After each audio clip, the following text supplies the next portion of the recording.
Now it's time for Toker Talk Radio, the voice of the marijuana nation. What are you people? On dope? Where you can toke. I inhale frequently. Or you can talk. I experimented with marijuana and didn't inhale. Or you can toke and talk. 10 federal criminal penalties for possession of up to 1 ounce of marijuana. While we talk about toke on Toker Talk Radio. So, by the way, when it comes to pot, if you're 40 years old, you live in a log cabin in Oregon, you got 12 giant pot plants in your backyard, have a ball. Live from beautiful Portland, Oregon at Rolla J Studios. Hey, this is great. Just try cannabis. Plus your calls live at 971-533-7111. They're walking on their pants with their cap on backwards, listening to Enema Man and Snoopy Poop Dog. What's to keep somebody from getting all potted up on weed and then getting behind the wheel? Gateway theory doesn't work. It's a reality. Holland, is it real? Don't tease me. We're locking up people that take a couple of puffs of marijuana, and the next thing you know, they got 10 years. And now, here's your host, the guru of ganja graphics, the sultan of sativa statistics, and the worst nightmare of a reefer-mad prohibitionist. A polite, perspicacious, productive pothead with a propensity for PowerPoint. Radical Russ Belville. All right. Welcome back, everybody. Time for Hour 2, Toker Talk Radio, where we let down what's left of my hair and just chat about what's going on in the world of marijuana. Glad to have you back. Hope you had a great Labor Day weekend. God, can't believe we've made it to Labor Day. We're 63 days away from marijuana election night. Time's just flying by. I, of course, enjoyed the college football kickoff weekend. My beloved Boise State Broncos traveled down to Louisiana, Lafayette, Louisiana, to take on the Ragin' Cajuns. Won the game like in the first quarter or so. But great college football weekend. 7 AP top 25 teams lost their openers, a new record. And that's about all I'll say about the sports for now, because I know a lot of you aren't into the sports, but I always like to let you know that there's more on my mind than just marijuana. I think sometimes people think that's all I'm about, just marijuana. But nope, like the football too, so enjoying that. We got all sorts of great stuff to talk about in this hour. We've got a story on Oregon and our accreditation, or lack thereof, of testing labs that's not only affecting our cannabis industry, but it's likely to affect our clean drinking water. That's coming up after our first break. After our 20 After Safety meeting, we'll get to that new study. You may have seen it floating around in your news feeds about how cannabis supposedly reduces short-term motivation to work for money. So we'll get behind all of that and the important part of that study that they're burying. And in our last segment today, we're going to talk about kratom. And I've seen kratom advertised at various head shops here. And it's always been one of those things that I never really cared about, because I always figured that if a drug is for sale from a legal outlet, it can't be that great. Right? Well, it must be that great, because the DEA has now come up with an emergency Schedule I designation for this herb. We'll tell you all about it. If you've never heard about it, we'll tell you its origins and how it's kind of similar to how cannabis prohibition has unfolded. We're also checking out the live chat room here on CannabisRadio.com, saying hi to all the Johns out there. John, nice to see you. We're so excited about what's coming up for marijuana election night, and putting together a great lineup. In our first hour, it'll start as my normal Russ Belville show. In the second half hour of that first hour on election day, we're going to have 2 expert cannabis reform leader roundtables to discuss all of the votes coming up and what their predictions and thoughts are on the future of reform.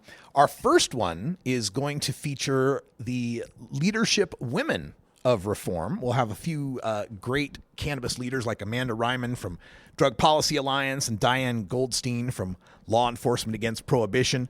We're looking to get Ellen Komp from California NORML and a few others to discuss what they think is going to happen that night. We'll follow that up with another marijuana reform leader roundtable, this time the men We're looking to get to the leadership from the major organizations, including Keith Stropp from NORML, Ethan Nadelman from Drug Policy Alliance, Rob Campia from Marijuana Policy Project, Neil Franklin from LEAP, and Tom Angel from Marijuana Majority. On election night, you will find no greater source of marijuana expertise and the latest breaking results from all of the state polls as they close from time zone to time zone. We'll be on for 6 hours, 3 p.m. to 9 p.m. Pacific, 6 p.m. to midnight Eastern time. We're going to catch every single vote and bring them to you here on CannabisRadio.com. All right, we got to take that short break, pay some of the bills. When we come back, we talk about my home state of Oregon and testing laboratories.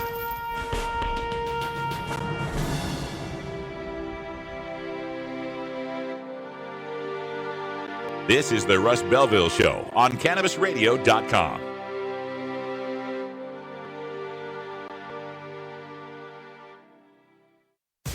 Every strain, every sale, every medical study. Keep it right here on the Cannabis Radio Network. While the feds and state are doing their dance, you still need to transact business and manage your cash. Go professional and let your customers pay with PayQuick. They pay you and they earn rewards points. PayQuick connects to your bank account for free and secures all of your transactions. And with PayQuick, you can pay your producers and processors for free. Plus, it pays to have it because it makes depositing your cash safe and so easy. No cops, no crooks, just compliance and comfort, knowing you have your cannabis business in check with PayQuick. PayQuick, the safe and easy way to pay. PayQuick.com. Tommy Chong is ready to cut through the smoke and change the tone of Tilk Radio. You know, during Dance with the Stars, I started feeling discomfort. Yeah. And not only that, I was doing these old man smells. It was kind of embarrassing because, you know, all the Dancing with the Stars crew, cast and crew, you know, they were all young kids. Yeah. You know, and then all of a sudden, this old guy would come along and do one of those silent farts, you know, that you don't know you're doing it. Yeah. And all of a sudden you smell, and everybody go, what the hell smells? And, you know it was me. And so I'd scurry off to the bathroom, you know, and that's when I knew that there was something wrong. The Tommy Chong Podcast, only on CannabisRadio.com. Welcome to my world. This is Dan Michaels from DanMichaelsAudio.com, and you're listening to Radical Russ on CannabisRadio.com. Don't want to spend money on a night out, but don't know what to do other than watching TV or playing video games? Consider playing guitar, bass, banjo, or mandolin. The instrument will give you hours of entertainment with friends with minimal expense. Stop by the Fingerboard Extension downtown Corvallis at 120 Northwest 2nd Street today, or check out its inventory on the web at fingerboardextension.com.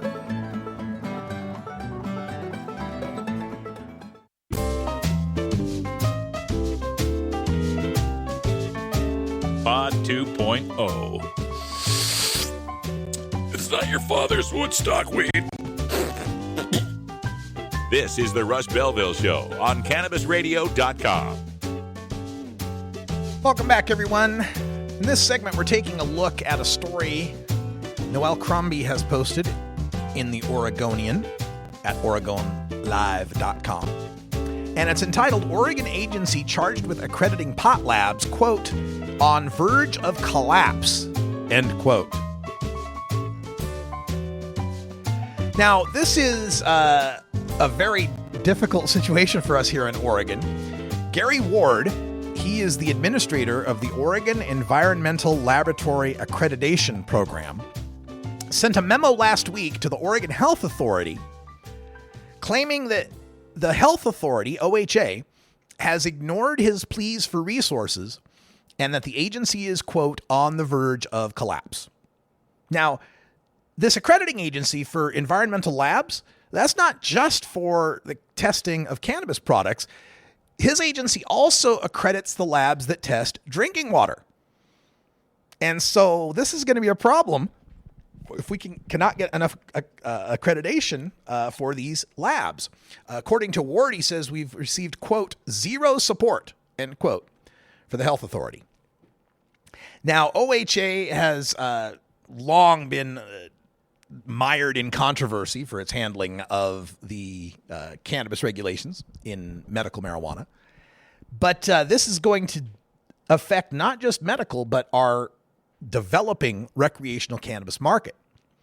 On October 1st of this year, new products that are going to dispensary and pot shop shelves have to be tested at accredited labs. These tests are for potency, for contaminants, for solvents made in, oils, for example, and pesticides.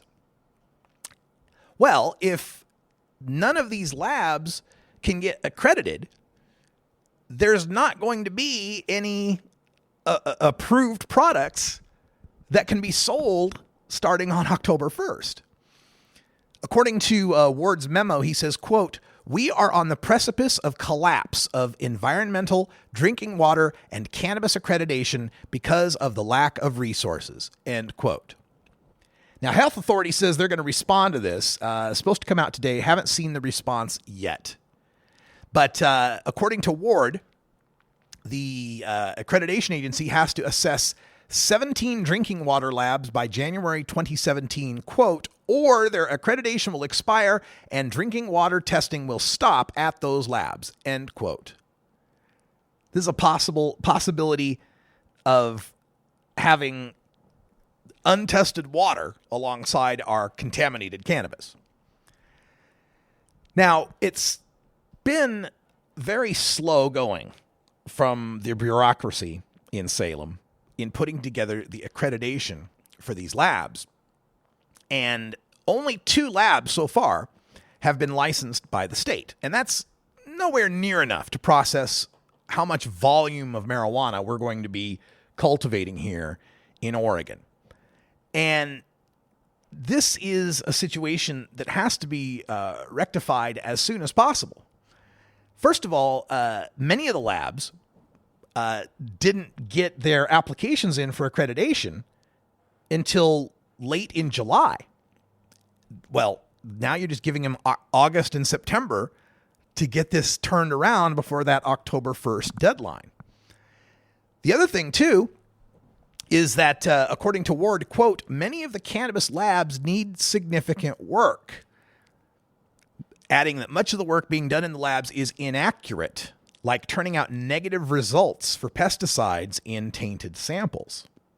So not only do we have to accredit new labs, but we also have to go back and audit some of these existing labs.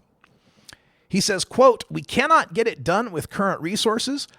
Our work involved so much attention to technical detail that rushing or overloading in and of itself reduces the value of our program to the labs and Oregon's reputation as a whole. This will be especially true if we lose assessors or myself as the program manager due to the extreme working conditions we face," end quote. Now, folks, I used to work in state government back in the 90s in my home state of Idaho, and we're talking about these inter-office memos, these interagency memos going back and forth. What that guy just put, what Gary Ward just put on the end of that memo was, "fix this shit or I quit." He couldn't write it in that many words, but that's what he just said.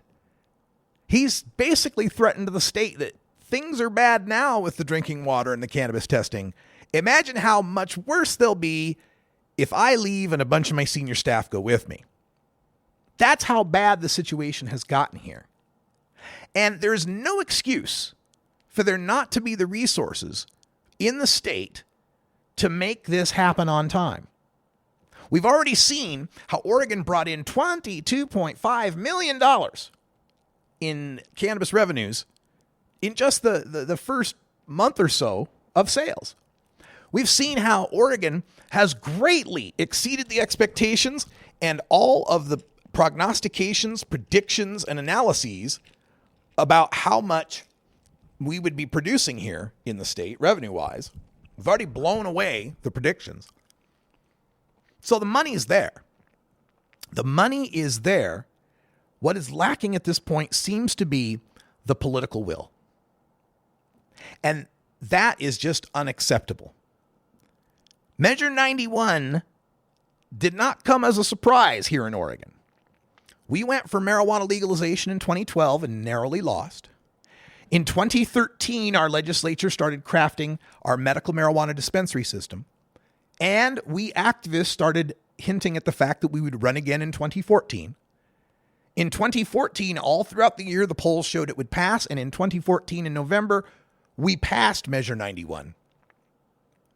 So now we're looking at being, 18 or more months, 20 months or so into this passage of Measure 91, and we're still having a difficulty trying to get the labs tested and accredited. And as it is here in Oregon, and in Washington for that matter, this issue of testing is gaining much more importance among the cannabis community, especially as we're starting to find such great variation in the results that we'll get from the same sample of the same product if you take it to different labs. Part of this, of course, has to do with the federal Schedule I designation of cannabis, which takes the typical federal agencies out of play here.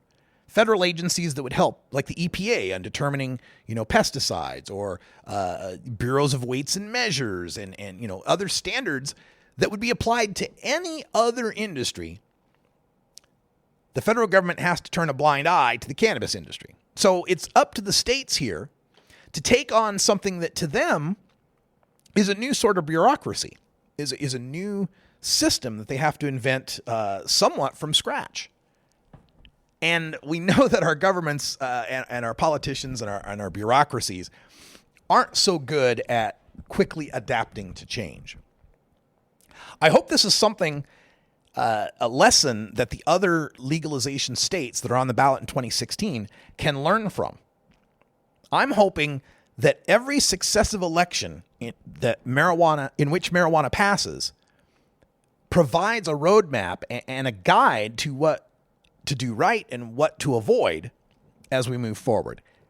Now that we've got two separate election cycles in which two or more states have legalized, and all of these states, to some extent or another, have had to deal with this issue of the testing and certification of their laboratories, it would behoove California, Arizona, Nevada, Massachusetts, and Maine's lawmakers to start considering this right now, to consider the testing situation right now, and start to get some legislation going to ensure that this is fixed before you try to bring your cannabis markets online. As we continue to push the cause of legalization nationwide, every step and every misstep we make is going to be greatly magnified in the public discussion, especially if we're talking about California. Testing lab problems in Oregon are a story that may generate some news here in the Oregonian, but it's not likely to be popping up in the Washington Post or the New York Times. You can bet if California has a problem getting its act together with respect to testing, that's going to be national news. So kudos to Noel Crombie at the Oregonian for putting this story together. You can find it at OregonLive.com. And it just goes to show that despite the fact Oregon is gaining this reputation among the 4 legalized states as the one that's doing it best, as the one that's got the least burdensome regulations and the best integration with medical cannabis, even though we've got all that going for us, it's important to remember that we're still new at this. And by my standards, we still haven't even gotten it right yet. I'm glad that we're doing it better than some of the others, but there's still a lot of room for improvement. The Oregon Health Authority needs to get their act together. They need to understand that this cannot delay any longer. October 1st is coming very quickly. Currently, the medical marijuana dispensaries are allowed to sell to existing or to adult customers a limited amount, a quarter ounce of flour, for example.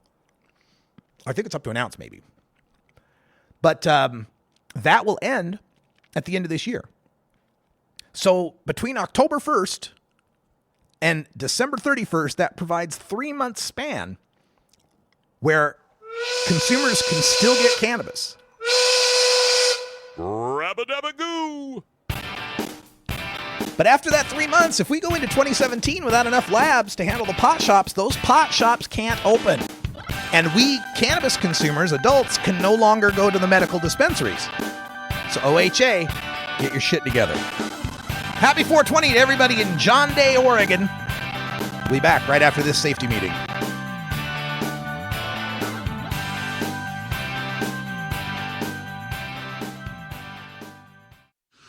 We have your smoking section right here. This is the Cannabis Radio Network.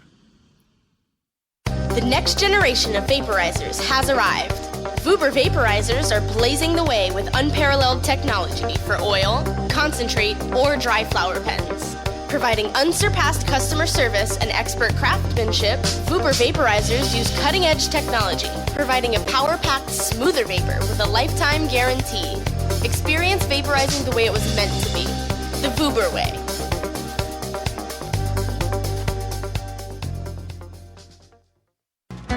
Hey, this is Willie Nelson for Norman. And I smoke pot and I like it a lot. I learned a long time ago that marijuana is a lot safer than alcohol. There's nothing wrong with the responsible use of marijuana by adults.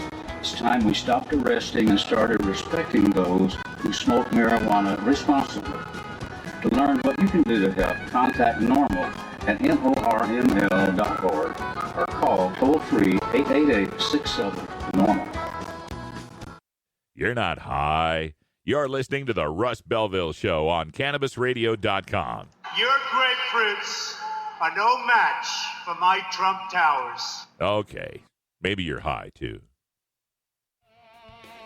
Coming soon to a city near you, Cannabis Finance Boot Camp. Get all your cannabis accounting, legal, and compliance questions answered by their knowledgeable panel of industry experts who want to help your cannabis business boom. Whether you're a grower, dispensary operator, or a newcomer to the field, your cannabis business needs Cannabis Finance Boot Camp. For information on upcoming events, visit CannabisFinanceBootCamp.com.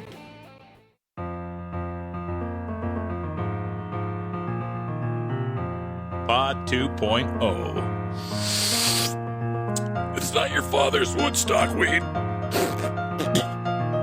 This is the Russ Belville Show on CannabisRadio.com. All right, welcome back, everybody. 23 after the hour. Hope you had a good safety briefing. I'm feeling safer, aren't you?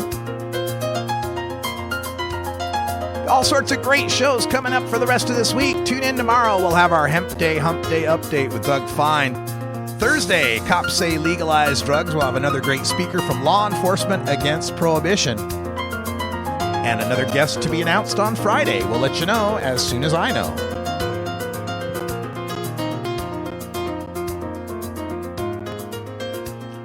All right, welcome back. And as we mentioned before we went to break, we have this study to bring to you here. This is coming from University College in London. And you may have seen this going through your feed over the past week or so. But the story here is supposedly a study that says cannabis reduces short-term motivation to work for money. Now, the subtitle here, smoking the equivalent of a single spliff of cannabis makes people less willing to work for money while high. Well, the study here is supposedly trying to tell us that while you're actively high, you're less motivated to do work. Well, duh. Yeah, when you're actively high, when you're baked out of your mind, yeah, you might not want to do as much work. But who's doing that? At what office building or construction site or restaurant are people getting massively baked and then working? Well, there may be a few. But if they're working, if it's working and no one's catching them, what's the problem, right? So when I first saw this, I thought, this is another one of these kind of scaremongering studies. It's described as the first study to reliably demonstrate the short-term effects of cannabis on motivation in humans. The idea here is you smoke pot, you'll be less motivated to work. And that's what you get from most of the mainstream reporting on this bit of science. Oh my God, the researchers found out pot makes you lazy. You'll see that in a bunch of the reports about this. But if you dig deeper into this report, it's actually full of great news for the cannabis community. First of all, the lead author of the study, Dr. Will Lawn, says, quote, although cannabis is commonly thought to reduce motivation, this is the first time it has been reliably tested and quantified using an appropriate sample size and methodology. It has also been proposed that long-term cannabis users might also have problems with motivation, even when they are not high.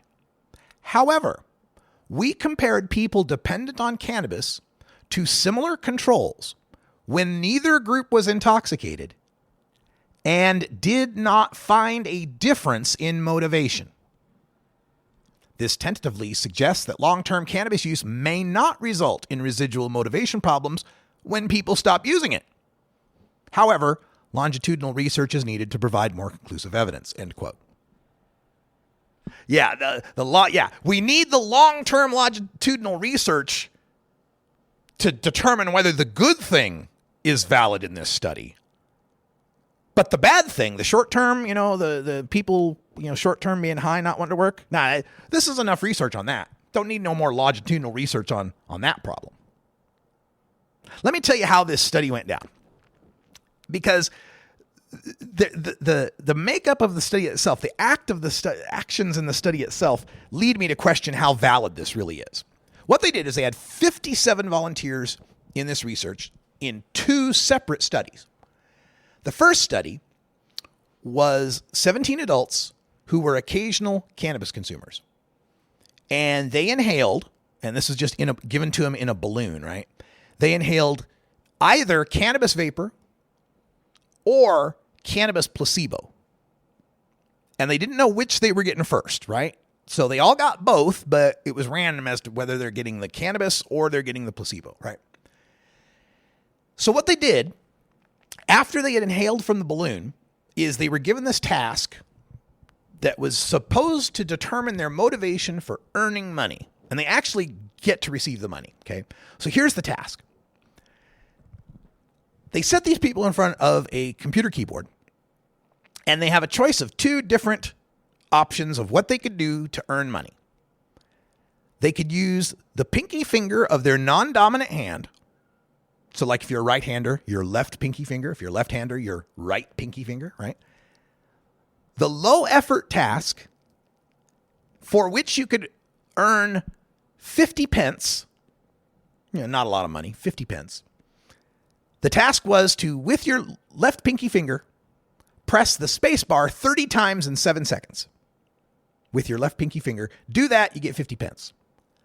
The high effort option was to take that same pinky finger, but press it 100 times in 21 seconds. With that effort, you could get 80 pence to 2 pounds. So a bit more money. But folks, let's point out that 80 pence to 2 pounds still isn't a whole lot of money. Let's see what the rate is. 2 pounds in dollars. Let's see what our conversion rate is today. So 2 pounds is $2.68. Okay. $2.68. So your question is, do you want to press the space bar 30 times to earn 67 cents? Or do you want to press the space bar 100 times to earn $2.68? In my mind, neither one of them are worth the time it's taking to press the space bar, whether I'm sober or high. But what the researchers found in this little experiment is that when people were high, the people who had gotten the cannabis balloon, the people who were high were less likely to do the 100 keystroke presses. They were more likely to take the 30. According to senior author Professor Val Curran, she says, quote, Repeatedly pressing keys with a single finger isn't difficult, but it takes a reasonable amount of effort, making it a useful test of motivation. We found that people on cannabis were significantly less likely to choose the high-effort option. On average, volunteers on placebo chose the high-effort option 50% of the time for the 2-pound reward, whereas volunteers on cannabis only chose the high-effort option 42% of the time. End quote. So that's your finding. Your finding is that people that aren't high, it's a 50-50 chance whether they're going to do the 30 keystrokes or the 100 keystrokes for either 67 cents or 268, right? 50-50 shot. So no better than random. But in the case of the people that were actively high, they were 8% more likely to pick the lazy option, what they're considering the lazy option, pressing the button 30 times. What this measures to me isn't a measurement of motivation. It's a measurement of being high telling you, and cannabis telling you, that what they're asking you to do isn't worth the fucking effort, to quote Bill Hicks. Cannabis doesn't make you lazy. It makes you realize that some of this meaningless, mindless work you're being given is crushing your soul and isn't worth the effort. That's all this has proven to me. Now, the second part of the study, they took 20 people, which the researchers say were addicted to cannabis, cannabis dependent. Let's just say they were daily cannabis consumers. Took 20 of us tokers, and then they took 20 controls, people who weren't tokers, and they weren't allowed to consume any alcohol or drugs for 12 hours before the study. Then they had those people do the same task, the either 30 presses with the pinky finger or the 100 presses with the pinky finger. And what they found is that the tokers were no less likely than the sober people, the squares, to pick either task. There was no difference. There's no measurable difference between the two of them. Now, of course, the caveat they give is, again, much more research is needed to fully understand the relationship between long-term cannabis use and possible amotivational deficits. So again, they cannot accept that something good about pot use came out of their research. They went into this, I'll tell you, they went into this expecting, we're gonna find it for sure now. Everybody knows that cannabis use makes you lazy. We'll do this little key press study. By God, it'll show them. And they found out they were wrong. They found out what you and I know, that when we're not high, cannabis consumers are just like everybody else. Pot doesn't have a long-term effect on motivation, on cognition, on lung health, on cardiovascular health. They just can't deal with it when something good comes out. They always have to put those caveats. Oh, well, now this looks good about cannabis, but it's just one study. We're going to have to keep looking. Oh, and by the way, did you know when you're high, you're really lazy? Yeah, we only needed one study. When something we found that we like, we only need that one study. This is, yet again, another example of how even scientists who should know better, even scientists that shouldn't be bringing these biases into their studies and research, can't help but be affected by 80 years of anti-cannabis propaganda. So I would like to see more of the media outlets, please, media outlets, highlight that part of the study that says, hey, even us long-term, daily, chronic, wake and bake potheads aren't lazy, aren't less motivated. And really, you want to make this a real test of whether someone's motivated. Don't be offering them, 67 cents or $2.68 for these tasks. Put some skin in the game. Make this worth something to people. $2.68 won't even get you lunch. You set those people in that experiment where the 30 key presses gets them, say, $2, and the 100 key presses gets them $20, then come back and tell me how well the people who are currently high are doing. $2.68 won't even buy you a gram of weed. Not even in Washington State, where the prices are the cheapest. This study, to me, doesn't really tell us much of anything, because the tasks and the reward for those tasks are so minuscule that it's easy to dismiss the people who are high not working as hard, because why should they? They're not really getting much of a reward. All you're doing is killing their high by making them press the space bar 100 times with their pinky finger. All right, we're going to take another break. Come back around 2 minutes and we'll talk some more on the latest news of the day, which is the Drug Enforcement Administration deciding that kratom, an herb from Southeast Asia, is a deadly, dangerous Schedule I drug with no medical value, a high potential for abuse, and no safe accepted use in the United States. Face it, folks, the DEA just don't like plants. Stay tuned, we're right back after this.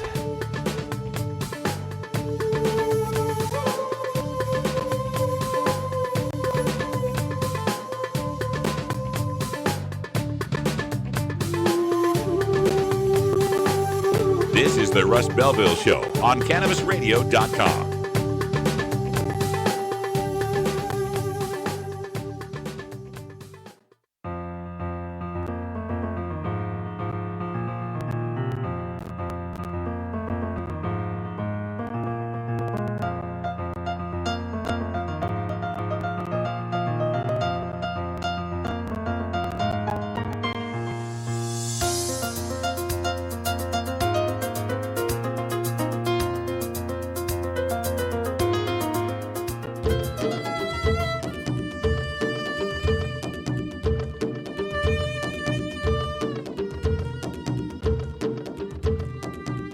Earn your PhD in THC monetization with CannabisRadio.com. Don't be late.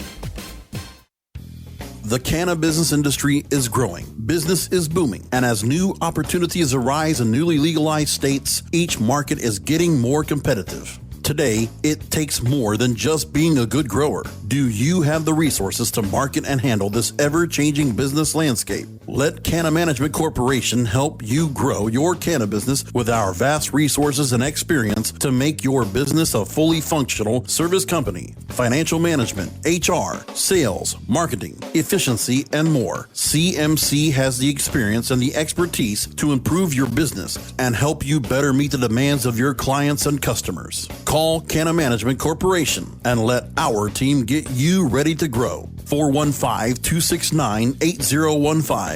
That's 415-269-8015. Or visit canna-management.com. Tommy Chong is ready to cut through the smoke and change the tone of Tilk Radio. All you have to do is decriminalize. We don't need a government regulation to tell us this is good pot, that's bad pot. We don't need any of that. The Tommy Chong Podcast, only on CannabisRadio.com. Welcome to my world. The Russ Belville Show. Chat is for friends 18 and older. We expect our chat to be civil, mature, and free from excessive profanity. If you don't like these rules, there are approximately 6 billion other chat rooms with lower standards that you can visit. Don't want to spend money on a night out, but don't know what to do other than watching TV or playing video games? Consider playing guitar, bass, banjo, or mandolin. The instrument will give you hours of entertainment with friends with minimal expense. Stop by the Fingerboard Extension, downtown Corvallis at 120 Northwest 2nd Street today, or check out its inventory on the web at fingerboardextension.com.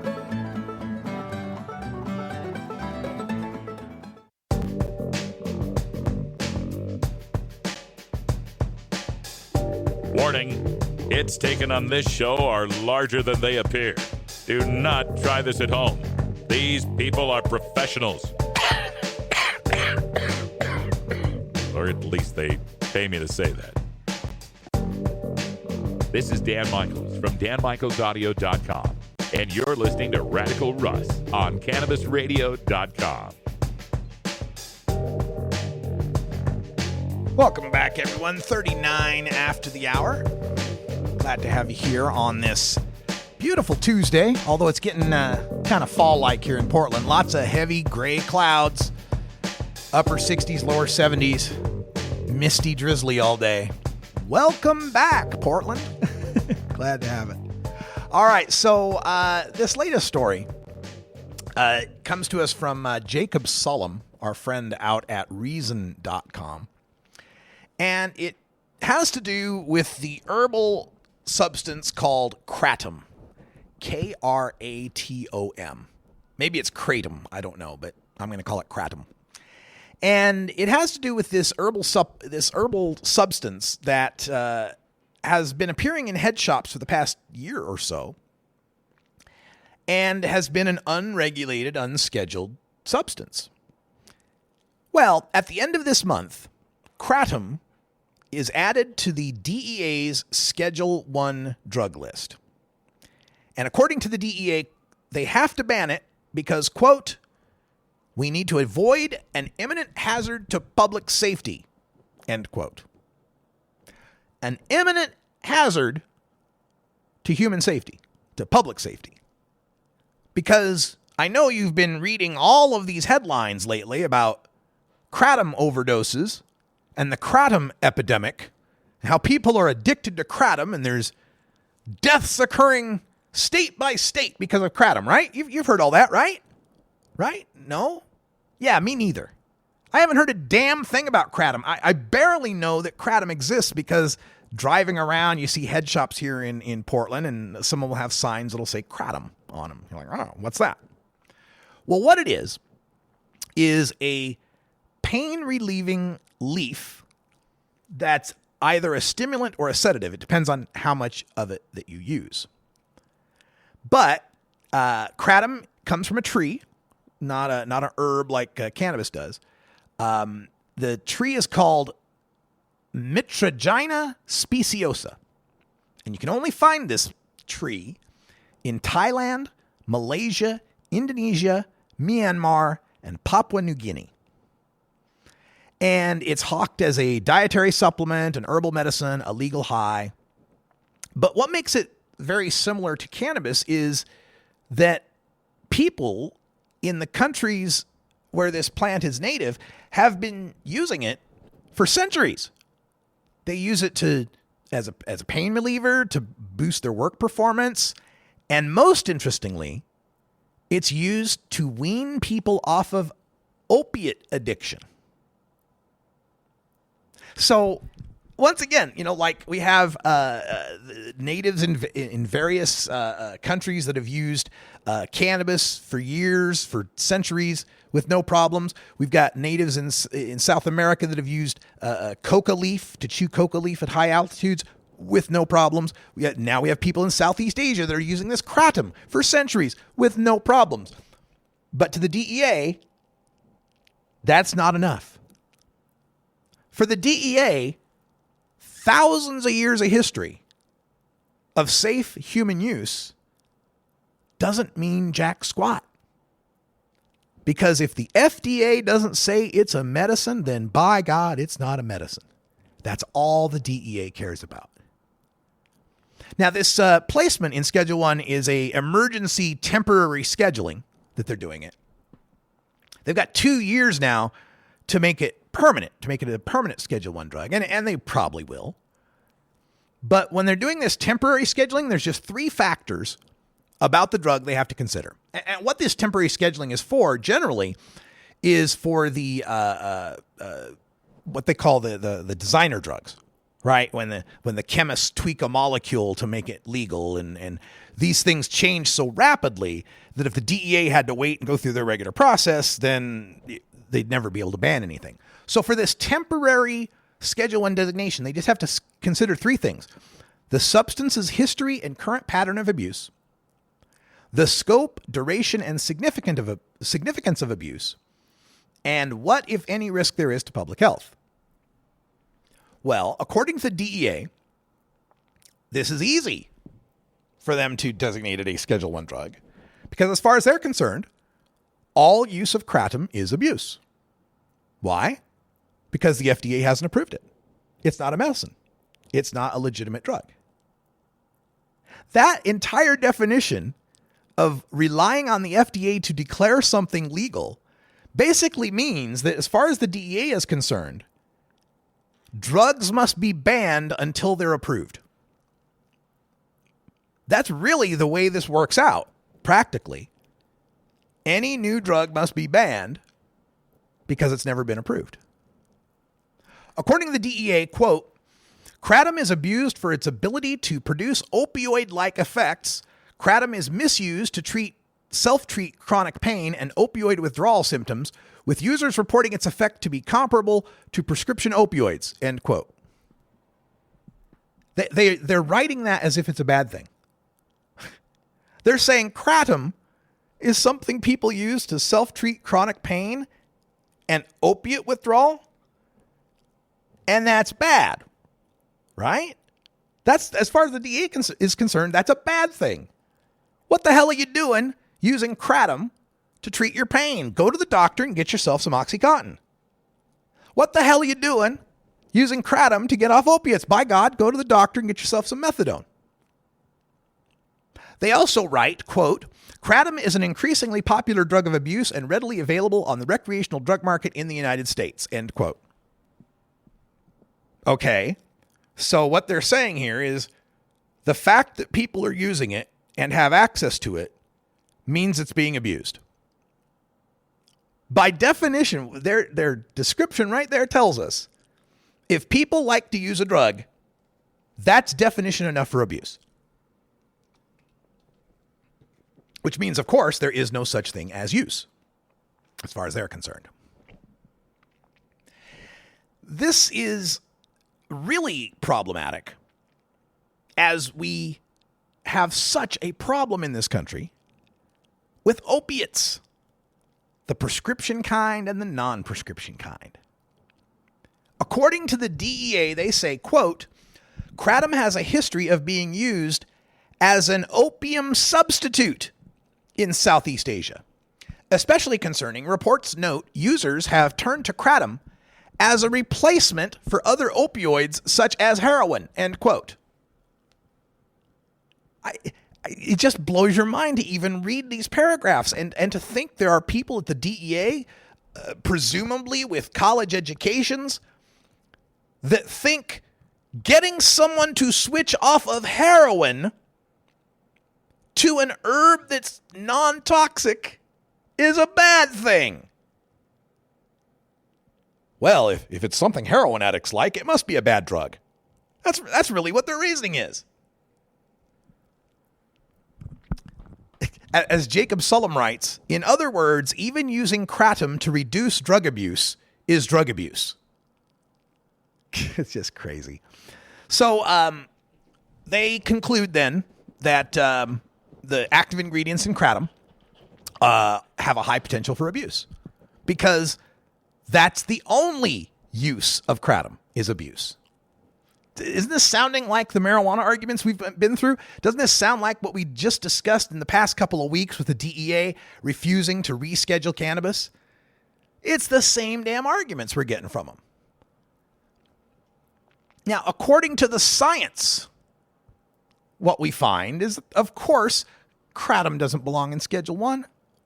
According to a journal article in Pharmacotherapy,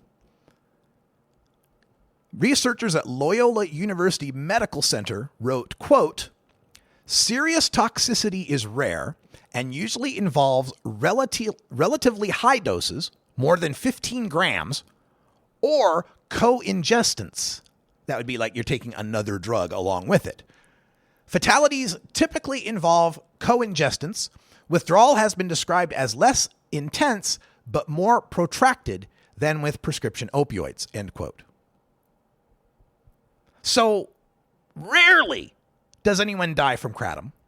And when they do, it's because they took a massive dose, over 15 grams. Or because of a hazardous drug interaction with something else that they took. Here's another review. International Journal of Legal Medicine from 2015 says, quote, kratom is considered minimally toxic. Of course, the research evaluating its toxic effects on humans is limited, most of it's animal studies.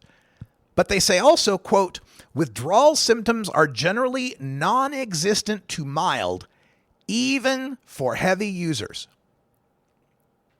End quote. And in a couple of Florida counties, they note, quote, kratom is not ready for regulation due to the lack of information demonstrating the substance as being unsafe or hazardous, end quote. Wouldn't that be a nice standard? Wouldn't that be a hell of a standard to actually determine, hey, does this drug really fuck people up? Does this drug really fuck up society? Oh, it does? Okay, now let's ban it. But no, to the DEA, oh my God, people like this drug. It must be banned. If people like a drug, we have to ban it. That's their mindset. This kratom situation is the DEA standing on its prohibitionist, irrational illogic in the face of something that's relatively harmless compared to a lot of the prescription drugs out there, something that could be an alternative for people trying to quit heroin or other opiates. According to a program officer for an international health promotion organization in Thailand, his name's Pascal Tanguay, he said, quote, there's never been a single death associated with kratom. People have been chewing this for thousands of years with no cases of overdose, psychosis, murder, violent crime. Never in all of recorded history, end quote. Now, the DEA claims that there's been, quote, numerous deaths associated with kratom, end quote. However, they don't list any deaths where kratom was the only factor. They found a bunch where, the people had co-ingested some other drug. But they found what they found, even with this, even finding the co-ingestants that led to death. You know how many deaths they found? 30. 30 on the whole planet over the course of centuries. Now, I don't know what your definition of numerous is, but 30 over centuries is not that big a deal, especially when you consider alcohol kills 88,000 people a year. Heroin and opioids kill 28,000 a year. They only got even 110 cases per year of calls to poison control centers for people having a bad trip on kratom. 110 per year. That's 0.004% of the 3 million calls poison control centers take every year. Once again, the DEA has made a mountain out of a molehill and made an illegal drug out of something that could be beneficial to humanity. This is the Russ Belville Show on CannabisRadio.com.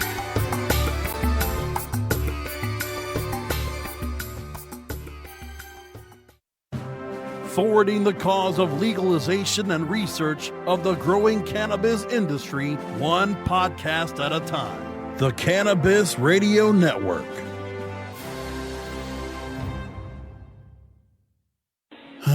Cash? Sorry. I don't carry around cash, and I don't want to use the ATM and pay surcharges. You don't need to carry cash. Haven't you heard about PayQuick? Okay, tell me about PayQuick. It's the safe and easy way to pay. It works just like your debit card to securely pay for your purchase, and it gives you rewards points every time you use it. Nice. PayQuick, the safe and easy way to pay. PayQuick.com. Georgia. Hi, this is Willie Nelson. Alcohol prohibition didn't work in the 1920s, and marijuana prohibition isn't working today. It's time we stopped arresting responsible marijuana smokers. It's the fair thing to do. For more information, contact NORML, the National Organization for the Reform of Marijuana Laws. Call toll-free 888-67-NORML or visit their website at norml.org. This is the Russ Belville Show on CannabisRadio.com. Are you playing an acoustic guitar but want to be louder without an amp? try a resonator guitar. The fingerboard extension has National Resophonic and other resonators, square necks and round necks. Stop by the Fingerboard Extension downtown Corvallis at 120 Northwest 2nd Street today, or check out its inventory on the web at fingerboardextension.com. Go wild hog in the woods.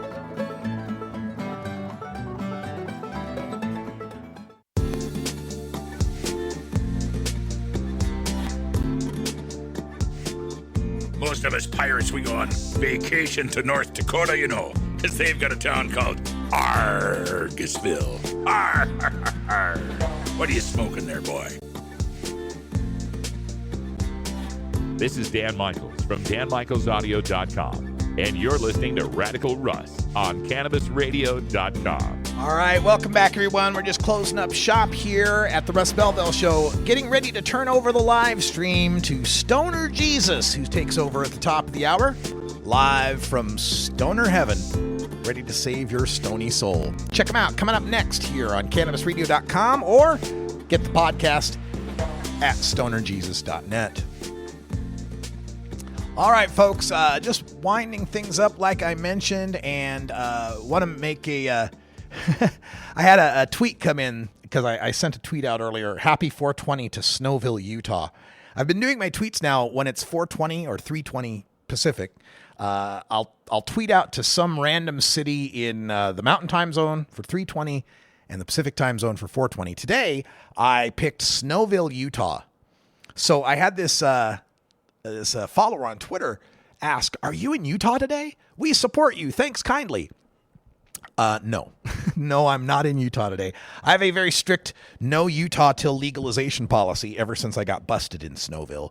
But thank you for the support out there in Utah. I do want to see you guys pass legalization, but I don't like your jails. Last time I was in Utah trying to drive through Utah, your cops picked me up in Snowville and took me to the Box Elder County Jail in Brigham City, which means I took the longest ride in a cop car you can take in Utah. Box Elder County is like the lengthiest county in Utah, and I was on the far north end, and the jail was on the far south end.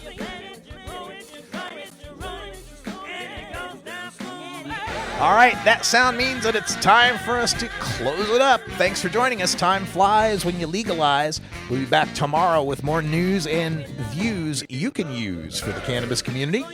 For everyone here at CannabisRadio.com, I'm Radical Russ. Thanks for joining us. Check out my writing on hightimes.com and weednews.co. We love each and every one of you, some of you more than others, but all of you at least a little bit.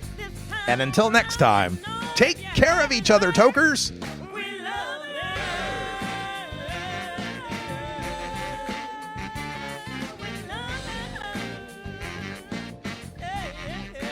This is the Russ Belville Show. The Russ Belville Show is blogging and podcasting daily at radicalruss.com. You take a seed, you plant it, you grow it, you dry it, you roll it, you smoke it. You take a seed, you plant it, you grow it, you dry it, you roll it, you smoke it. You take a seed, you